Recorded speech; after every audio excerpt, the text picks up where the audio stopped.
Ils n'imaginaient pas que leur cours d'histoire les conduirait à une exposition qui serait vue par les personnalités du Séminaire national d'enseignement et de défense délocalisé à Amiens.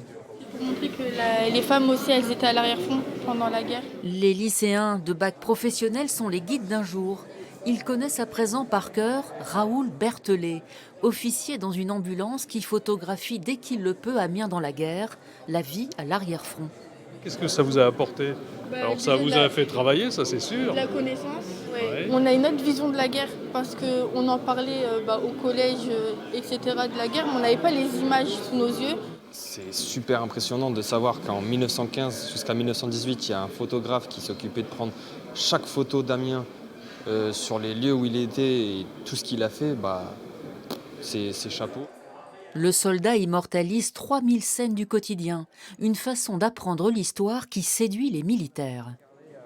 Lire un livre sur la Première Guerre mondiale, qui est quand même une époque qui ne nous parle pas beaucoup, hein, c'est quand même très théorique. Voir la Première Guerre mondiale à travers la vie, la société, l'évolution de la société, les combattants, c'est autre chose.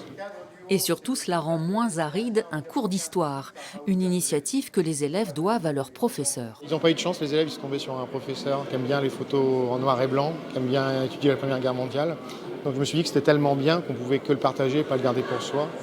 Grâce à ces photos sorties de leur réserve, les descendants ont pu retrouver un grand-père ou un grand-oncle. C'est vraiment de l'émotion pour nous de retrouver ça et revivre un peu ce grand-oncle qu'on n'a jamais connu et dont ma grand-mère m'a longuement parlé. Mais On a donc découvert par ce biais que le grand-père que l'on ne connaissait pas était aviateur, chose qu'on ignorait complètement. Amiens 15-18 en photo, un travail de mémoire au-delà du souvenir, à la bibliothèque et à la gare d'Amiens.